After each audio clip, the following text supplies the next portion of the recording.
In the name of Allah, the most beneficent and the most merciful. Assalamu alaikum dear all students. This is Mushtaq Mustafa Kori. आज असांजो lecture number 3 आहे जंहिंमें असां present continuous and past continuous जो active and passive सिखंदासीं. Okay, हिन खां पहिरीं आऊं एक्टिव एंड पैसिव जा रूल्स ॿुधाए चुको आहियां, तव्हां उहे सिखी सघो था. ओके, प्रीवियस वीडियो में 1 and 2 लेक्चर्स अवेलेबल आहिनि. Now U can watch continuous tenses. याद रहे त पैसिव वॉइस में जेको आहे सो सिर्फ़ present and past continuous passive थींदा आहिनि.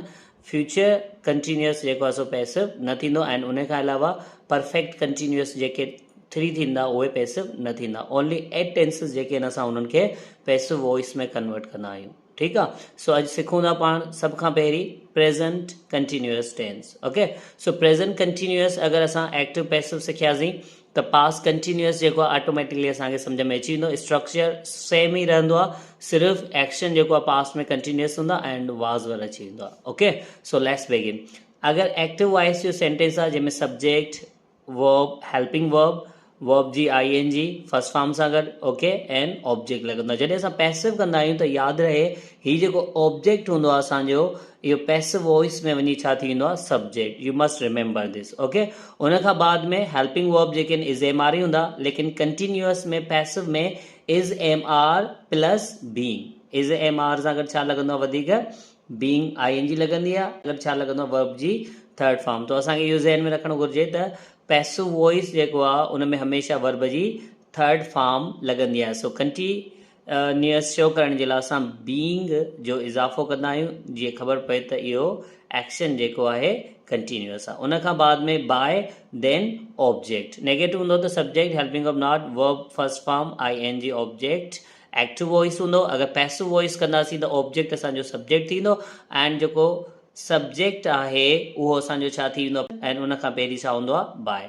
Okay, so IS MR not खां पोइ ईंदो being verb third form by object.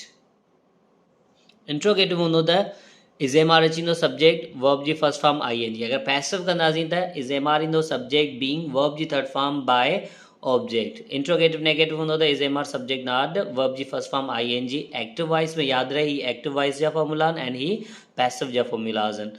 Okay, उन खां ING खां पोइ object. Interrogative negative IS MR subject not being verb third form by object. इहो ज़हन में रखणो आहे. तव्हां ॾिसो सभिनी सेंटेंसेस में बीइंग वर्ब जी थर्ड फॉर्म बाय ऑब्जेक्ट आख़िर में. अगरि क्वेश्चन वर्ड हूंदो त पहिरीं question word IS MR subject verb ING object हूंदो. पैसिव कंदासीं त question word IS MR subject जेको ऑब्जेक्ट आहे हिते सब्जेक्ट थी वेंदो लियो बीइंग वर्ब जी थर्ड फॉर्म बाय, ऐं हीउ जेको सब्जेक्ट हूंदो उहो हेॾां जी छा थी वेंदो लियो, ऑब्जेक्ट. क्वेश्चन वर्ड नेगेटिव हूंदो. So question word IS MR subject not verb ING object. Question word IS MR subject not being verb ING being verb third form by object. So active and passive जा ही फॉर्मूलाज़ आहिनि, structures आहिनि. अगरि को बि तव्हां ॾे सेंटेंस आहे उनखे अगरि तव्हां पैसिव कंदा त तव्हां ही फॉर्मूला अप्लाई कंदा. यादि रहे तव्हां जेको सेंटेंस आहे उहो वर्ब ते बि ख़तमु करे सघो था बाय, एंड उन खां बाद में जेको एजेंट आहे असांजो उनखे शो करण जी का ज़रूरत न आहे. अगरि ज़रूरत आहे त we can use it. Otherwise passive असां ज़्यादातर तॾहिं इस्तेमालु कंदा आहियूं जॾहिं असांजो एजेंट आहे, यानी कि डूअर जेको हूंदो आहे उन ते फोकस न हूंदो आहे. जेको एक्शन थियो वियो आहे उन ते असांजो ज़्यादातर फोकस हूंदो आहे. ठीकु आहे, इहो पहिरीं लेक्चर्स में सम्झाए चुको आहियां. Let's begin. She is calling you. She is calling you. So हाणे ॾिसो त असांजो जेको आहे सब्जेक्ट आहे she, helping verb is, verb कहिड़ो आहे असांजे कॉलिंग, एंड यू छा आहे असांजो ऑब्जेक्ट. त पैसिव जो छा थींदो आहे, हीउ जेको ऑब्जेक्ट हूंदो आहे हिनखे असां सब्जेक्ट कंदासीं त यू जो यू सब्जेक्ट बि यू हूंदो आहे एंड ऑब्जेक्ट बि छा हूंदो आहे, हमेशह यू हूंदो आहे. ओके, हाणे जेको आहे असांजो वर्ब, त वर्ब हेल्पिंग वर्ब असांजो सेम ई आहे, पर हिते हाणे ॾिसूं त असां ऑब्जेक्ट जेको हो उनखे सब्जेक्ट कयो यू थी वियो आहे. त हाणे हिते छा ईंदो, आर, यू आर. ॾिसो ही she is calling you, you are खां बाद में हाणे हिते ॾिसो वर्ब जी कहिड़ी फॉर्म आहे ING, लेकिन हिते जेको आहे पैसिव कंदासीं त हाणे असां IS MR खां बाद में बीइंग ऐं वर्ब जी कहिड़ी फॉर्म इस्तेमालु कंदासीं, थर्ड फॉर्म. त छा थींदो, you are being called. Third form छा थींदी, कॉल जी, call. You are being called. Okay, पोइ छा आणंदासीं असां प्रिपोजिशन बाय शी हिते सब्जेक्ट आहे त हेॾां अची छा थी वेंदी ऑब्जेक्ट त शी जो ऑब्जेक्ट छा थींदो her she is calling you you are being called by her अगर हिनखे असां पैसिव में नेगेटिव कंदासीं त छा थींदो you are not being called by her अगर इंट्रोगेटिव कंदासीं are you being called by her interrogative negative are you not being called by her why are you being called by her question word negative why are you not being called by her okay so इन हिसाब सां तव्हां इन sentence जी वधि खां वधि practice करे सघो था so now second sentence आहे they are not decorating the classrooms त हाणे ॾिसो एक्टिव वाइज जो सेंटेंस आहे नेगेटिव हाणे हिनखे असां पैसिव कंदासीं त ऑब्जेक्ट असांजो छा थींदो सब्जेक्ट त ऑब्जेक्ट असांजो छा आहे द क्लासरूम्स ओके सो हाणे द क्लासरूम्स हिते छा थींदो पांडे सब्जेक्ट त छा थी वेंदो द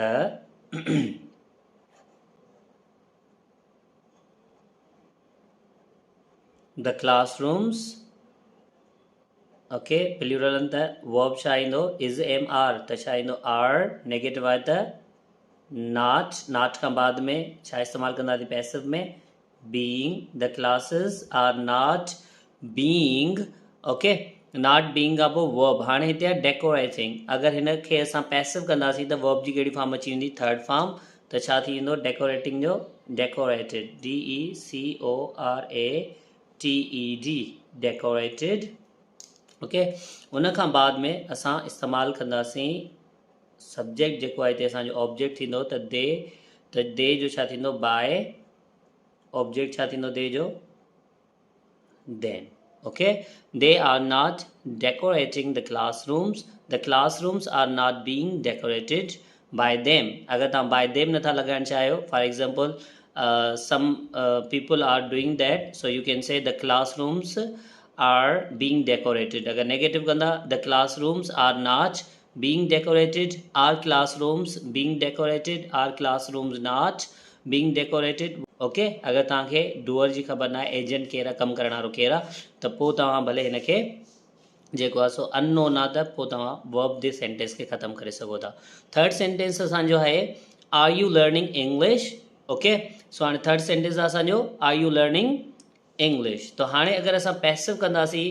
त आर यू लर्निंग इंग्लिश त इंग्लिश आहे असांजो ऑब्जेक्ट ठीकु आहे इहो सब्जेक्ट थींदो त लाज़मी सिंगुलर थींदो त असां छा आणंदासीं is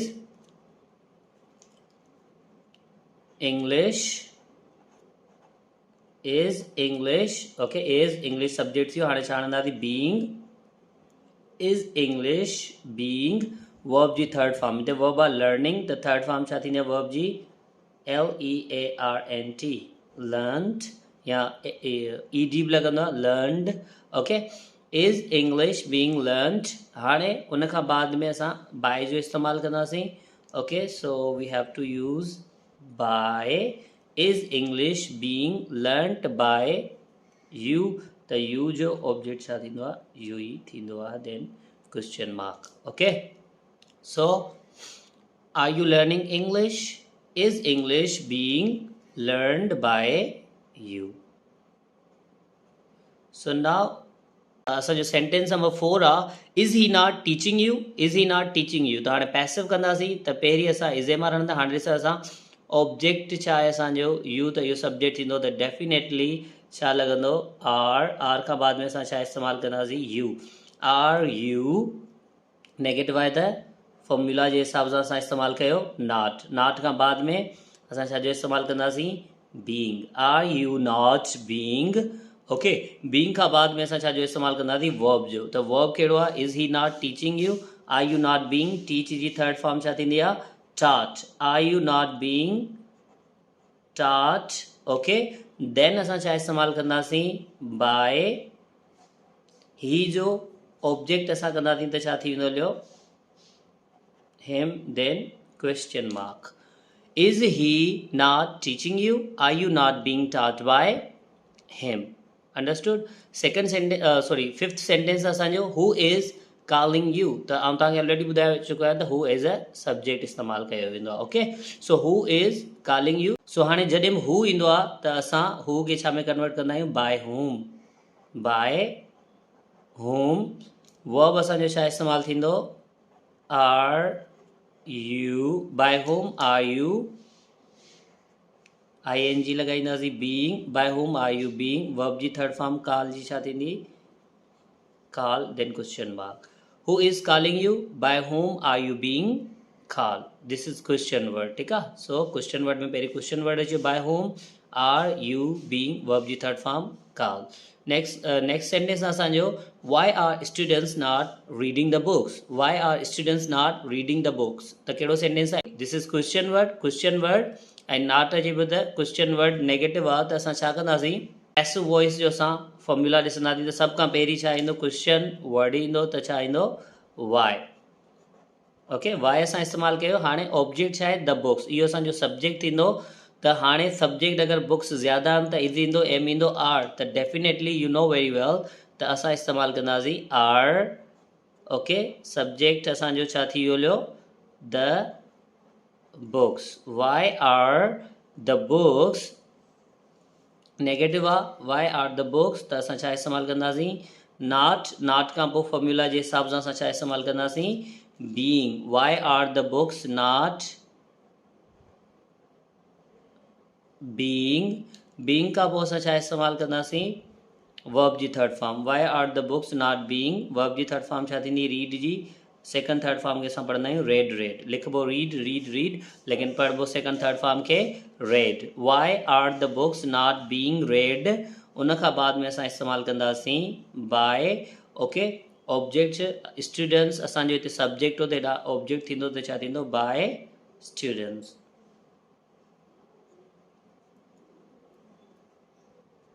then question mark why are students not reading the books why are the books not being read by students okay I hope you have got it and now let's convert these sentences into past continuous त हाणे ॾिसो solo ई solo आहे असां छा कंदासीं जेके active voice आहिनि इन खे पैसिव वॉइस में पास्ट में कीअं कंदासीं हिते सिर्फ़ु जेको आहे वाज़वर ईंदो ऐं हेॾां जेको आहे वाज़वर अची वेंदो बाक़ी सेंटेंसिस सेम रहंदा कीअं फॉर एग्ज़ाम्पल अगरि पाण हिननि खे पास्ट कयूं था त छा थींदो she was calling you passive कंदासीं त छा थींदो you were being called by her negative कंदासीं they were not decorating the classrooms were not being decorated by them were you learning English was English being learned by you was he not teaching you were you not being taught by him who was calling you by whom were you being called